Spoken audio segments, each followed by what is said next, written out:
Welcome everybody. This is Mark Omer Studio on YouTube. Doing I usually do 1.5 hour drawings on Twitch. I stream live Monday, Wednesday, Friday on Twitch and do a 1.5 hour drawing. This one I spent a little more time on, and I just want to show you kind of how I did it. So you can kind of see a light box around the main head on this figure. So I call that boxing it in. In other words, I want to know on my paper what that proportional size is, so I kind of put a box around it. Then you see a dot on each side of the box. I call those anchor points. That's where that image is touching the box, or that object is touching the box. From there, I like to do, what we want to do is major divisions. So anything where you can say, okay, everything in the shadow side on the nose to the left only comes over so far from the left side of that box, and you can make a division and put that in there. Once I've boxed it in, and once we put in the anchor points, then we go after the major divisions. Then what we see here is the laying in of major value patterns. You want to look at the major parts that are either in shadow together or dark values together or light values together. So it could be a shadow, or it could just be, if something's just has a local color that is a darker value, it can marry right into the values of the shadow. So you want to block out the largest lights and darks that you have on the image. As you do that, you want to keep measuring, you want to keep checking sizes and shapes and making it more accurate as you go. And we start out with that box around it and those anchor points that hopefully never change throughout the drawing, so that as you make areas, as you decide on value pattern areas that you want to develop, you have those anchor points you can go to from the beginning throughout the entire drawing. If you've drawn before, you know how frustrating it can be to draw an eye. You get the eye beautifully done, then you go to draw the nose, then you go to draw the mouth, then you go to draw the chin, just to find out that you have some bad proportions in there. And then you find out that early on you put the eye in the wrong place. Now all the other things that you based off that eye are not in the right place either. So to prevent that, that's why I do the boxing in of the main object, so it's not going to grow or shrink as I draw. Then you find those anchor points, one on each edge of that box that's not going to move throughout the entire drawing, and you can use those to measure from. You can use either the box lines or those anchor points to measure to, say, the eyebrow, or the center of the eye, or the shadow on the nose, or the pinch of the lips. Now in this case this model's lips aren't together, so it would go with more either the, anyway, some point on the mouth, either underneath the top lip or top of the bottom lip or the corners of the mouth or something. So as we go forward here, we have some major value patterns, blockouts of what's going on. We have the hair, some major shadow pieces in the face, and they should basically be in place now for the rest of the drawing. Doesn't mean we're not going to do some small adjustments and fittings and proportional adjustments, but what it does mean is those things are basically in place. So we can use them where they are now for the rest of the drawing and just refine them as we go. A lot of measuring goes on with particular features. I don't like to talk about detail. Detail, it's not a bad word to me, but it's just a deceptive word, if that makes any sense. It's a word that carries too much importance to most people, in that they feel like if you have more detail, it's going to be a better drawing and a better likeness.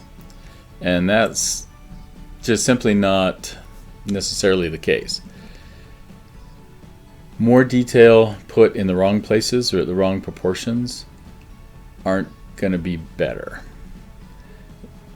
What's nice is when you have the main features set in the main spots, their sound, their fundamental, the structure is strong, then you can build the smaller, again, I avoid to use the word detail, but the smaller patterns, the smaller pieces, the smaller shapes in place. And the reason I say shapes is we all know what an eye looks like. As a child, we know how to diagram an eye, kind of a almond shape or football shape, and a circle, 2 circles in the middle, and flaring eyelashes like sun rays, and that's cute. That's fun. I mean, we get it. It's a symbol of the eye.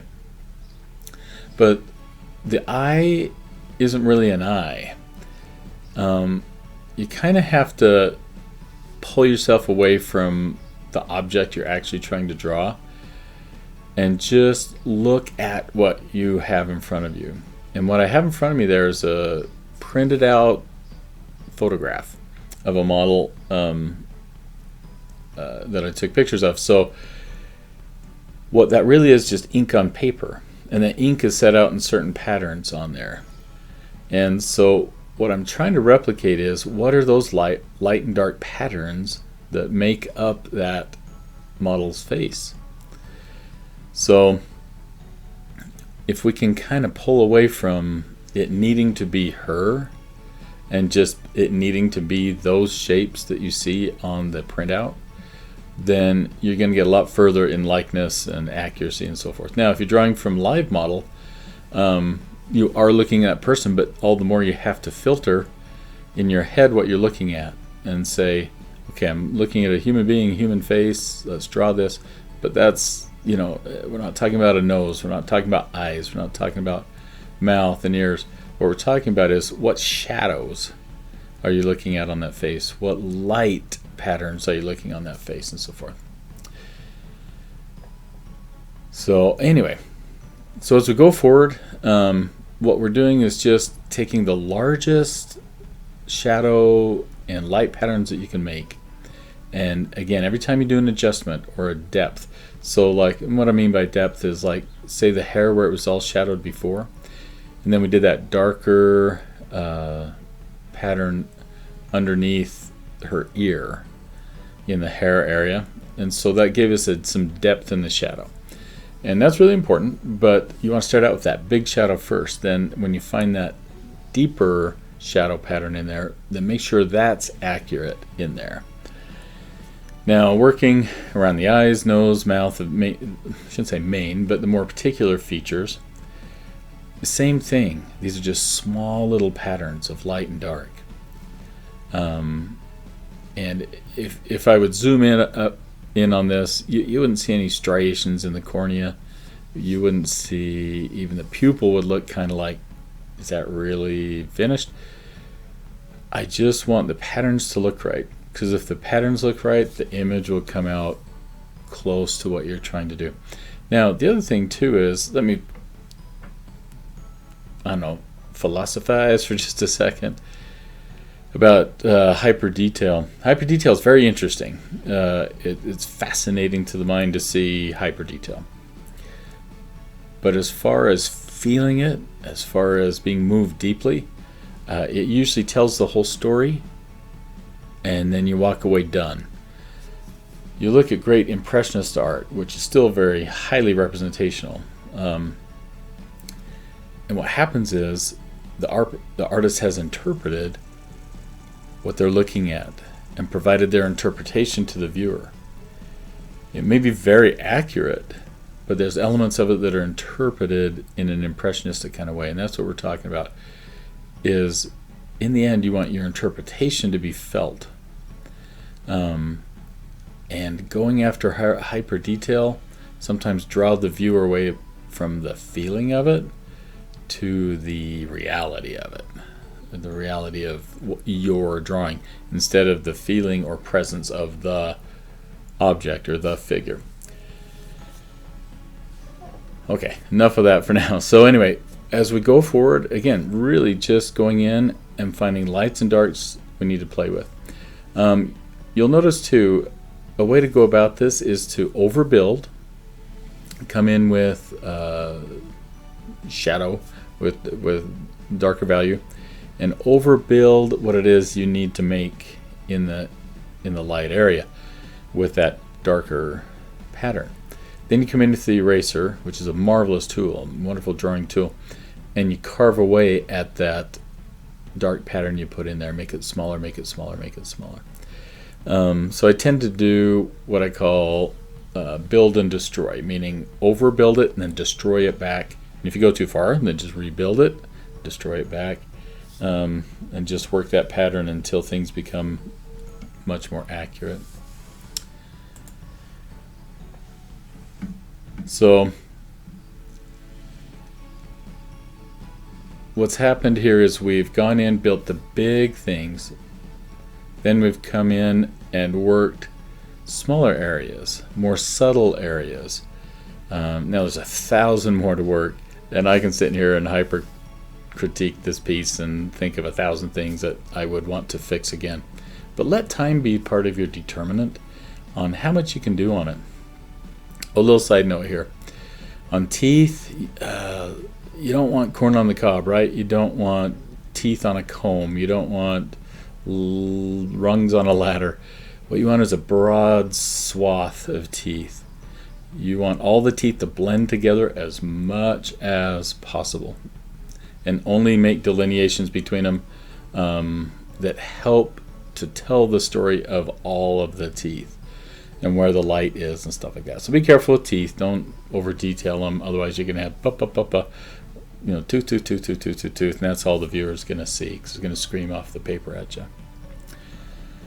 So going in on these smaller lights and darks and just pushing them back and forth, back and forth.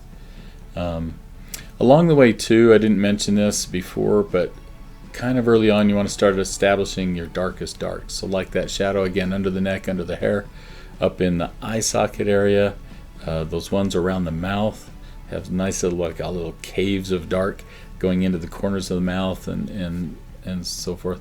You want those to have that depth to them. So you want to find your darkest dark and make sure you're working those appropriately to help. Now, kind of the race to the finish here is to now apply that darkest dark wherever that is, okay? So you've already built it. You have it in the framework in place, so now it's not hard at all.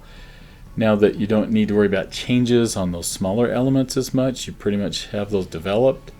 So you can start to jump around with that heavier mark, that heavier color of chalk. This is compressed charcoal, by the way, new pastel brand, compressed charcoal, Prismacolor, new pastel brand. So jumping around here and making some big final decisions, making final marks, doing things that are going to be the end push for what's going on. And it's kind of exciting here because you've checked hopefully these things you're touching up on 100 times or 1,000 times, and you want to make that work for you. Last little details. You notice I didn't even think about the jewelry till right at the end. Just a little something to decorate it in a final analysis and have it work there. Well guys, it's been fun to be with you. I hope you enjoyed this piece, and visit Mark Omer's studio here on YouTube and drawmeface on Twitch.